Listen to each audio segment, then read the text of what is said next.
जागतिकीकरणाच्या जमान्यात सुद्धा याला सामोरं जायचं असेल तर रस्ता जागतिकीकरणाचा विरोध हा नाहीये. जागतिकीकरण हा वन वे नाहीये की जगातल्या कंपन्या भारताची मार्केट काबीज करतील.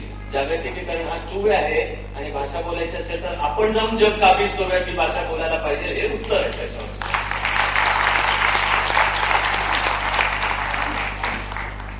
सरकार सर्व काही करेल किंवा करेल की पहिली अपेक्षा पण बाजूला ठेवली पाहिजे.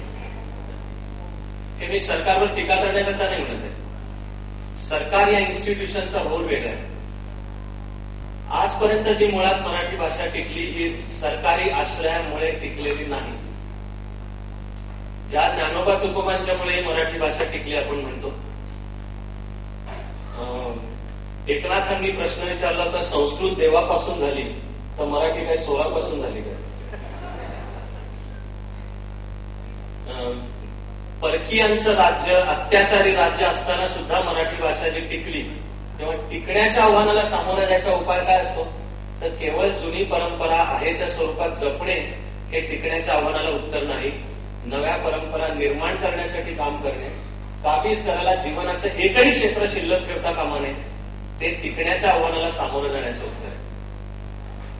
बे एरिया महाराष्ट्र मंडळाने इथे साहित्य संमेलन भरवलं तर सरकार मदत करेल. सरकार बे एरिया मध्ये साहित्य संमेलन भरवणार नाही. एक मला माइंडसेटला आपल्या रोग आहे हा मायबाप सरकार. तिकडे भारतामध्ये ना आणखी जास्ती व्यक्त होतो. मायबाप सरकार जे करेल ते सगळं सरकार करेल, ते सोडूनच द्यायला पाहिजे.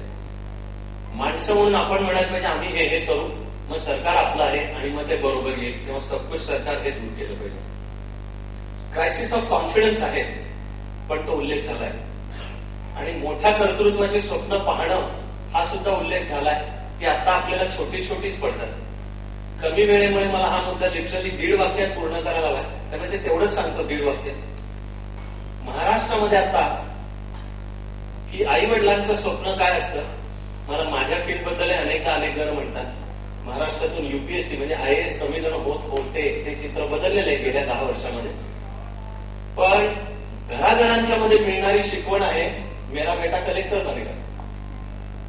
युपी बिहारमध्ये पोरग लहान असल्यापासून घरात ऐकतं मेरा बेटा, आपल्या घरातली शिकवण आहे मेरा बेटा कार्टून बनेगा. आणि स्वप्न आहे ते आपल्या मुलींमध्ये पण व्यक्त होतात, ती म्हणजे अंथरूण पाहून पाय बसवणे. मला सुदैवाने लहानपणी शंतनुराव किर्लोस्करांचा थोडा सहवास मिळाला, त्यामुळे त्यांचं एक वाक्य मला लक्षात आहे की आता मराठी माणसाने भाषाच बदलायला पाहिजे. अंथरूण पाहून पाय पसरण्याची नाहीये, पाय किती पसरायचा त्याचा प्लॅन केला पाहिजे, तेवढं अंथरूण निर्माण करू या दिशेने.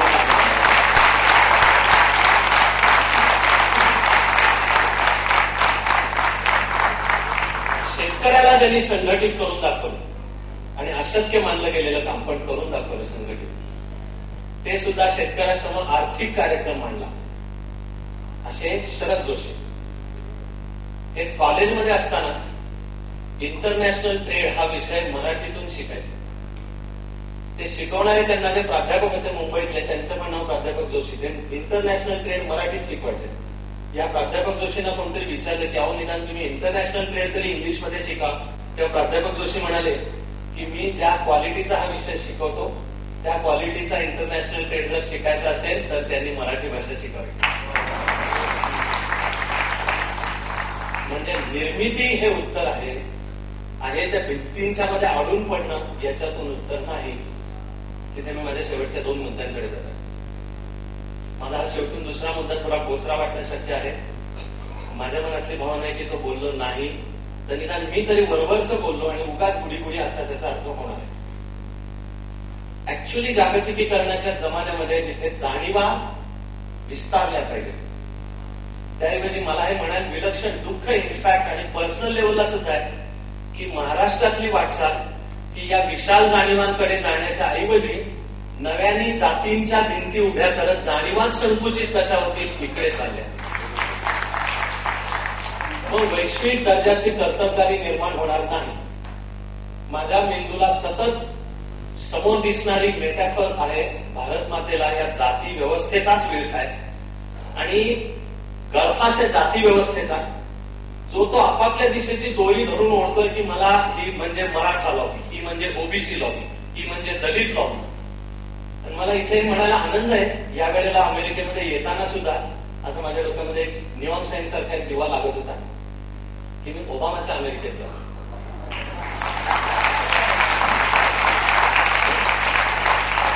ओबामानी ब्लॅक म्हणून नाही विचार केला, ओबामानी अमेरिकन म्हणून पण केला आणि वर्ल्ड सिटीजन म्हणून पण केला. घडली ती ऍक्च्युअली क्रांती आहे आणि आपण नव्या भिंती उभ्या करतो.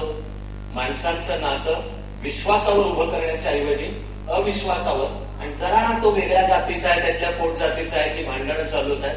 काल परवापर्यंत नसलेल्या लॉबीज उभ्या करण्याचे उद्योग चालू आहेत. ऍक्च्युअली शिवाजी महाराज नाव निघालं तरी सलाम करायला पाहिजे. म्हणून तिकडे मी महाराष्ट्रात सांगण्याचं काम करतो की टिकेल मराठी भाषेची काळजी करू नका, कारण सिलिकॉन व्हॅलीची सेकंड लँग्वेज मराठी आहे.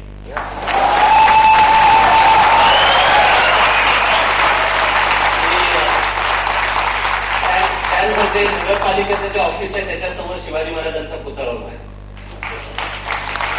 मला सांगायचं असलेला शेवटचा मुद्दा आहे की महाराष्ट्राचं महाराष्ट्रपण कशात आहे, तर महाराष्ट्राचं महाराष्ट्रपण हे किमान अखिल भारतीय आणि आता जागतिक विचार करणे. आपण जर शिवाजी महाराजांचा वारसा सांगत असलो तर ते स्वप्न हिंदवी स्वराज्य आहे, गल्लीतलं राज्य नाही, भोसल्याची जागीर नाही, काही विशिष्ट जातपात धर्मपंथ यांची नाहीये, सिंधू नदीच्या उगमापासून कावेरीच्या संगमापर्यंत. हे शिवाजी महाराजांचे मूळ शब्द आहेत ना, सिंधूच्या उगमापासून कावेरीच्या संगमापर्यंत. आणि दुसरं शिवाजी महाराजांनी केलेलं हिंदवी स्वराज्याचं वर्णन आहे, अहत तंजावर तहत पेशावर, हिंदवी स्वराज्य हे तो श्रींची इच्छा. महाराष्ट्राचं महाराष्ट्रपण सगळ्या भारतासाठी लढण्यात आहे, सगळ्या भारताला बरोबर घेण्यात आहे, सगळा भारत जोडण्यामध्ये आहे. तिथपर्यंत महाराष्ट्र आणि मराठी भाषा ताकद राहील. आणि अर्थातच ज्ञानेश्वराचा जो वारसा आपण सांगतो तो विश्वात्मकतेचा आहे. हे माझं म्हणणं आहे, भारताचं जेनेटिक कोड आहे. आपण संस्कृतीच्या आद्य प्रारंभापासून पृथ्वी समुद्रपर्यंत आया हा एक राग, यात एक विश्व एक राष्ट्र असो. आणि आपल्याकरता ग्लोबलायझेशन म्हणजे the whole world not as a market, it is the whole world as a family. हे भारताचं मराठी माणसाने सुद्धा जपण्याचं स्वप्न आहे. आणि जर वरचे पापुद्रे सोलर खोल जायचा प्रयत्न केला तर दिसेल की ही जाणीव मुळात येते कुठून, तर माझं म्हणणं आहे ती मुळात जाणीव येते विश्वाच्या एकात्मकतेच्या जाणीवेतून. सत्य एक आहे, तिकडे जाण्याचे रस्ते अनेक आहेत, आणि ज्याला मनापासून जो रस्ता पसंत आहे त्यांनी जावं. तू माझ्याच रस्त्याने चल आणि नाही आलास तर मी तुझं मुंडकं उडवतो. कारण काय कळलं ते मलाच एकट्याला सत्य आहे की भारतीय आणि मराठी जाणीव नाही. उलट ते जे मूळ सत्य एक आहे, तुम्हाला हवं तर त्याला ईश्वर म्हणा अगर न म्हणा, पण सगळेजण आपण वाटचाल तिकडेच करतो आहोत. आणि आपल्या कन्व्हिक्शनच्या रस्त्याने गेलो तर आपण त्या मुळात एका मुक्कामाला पोहोचणार आहोत.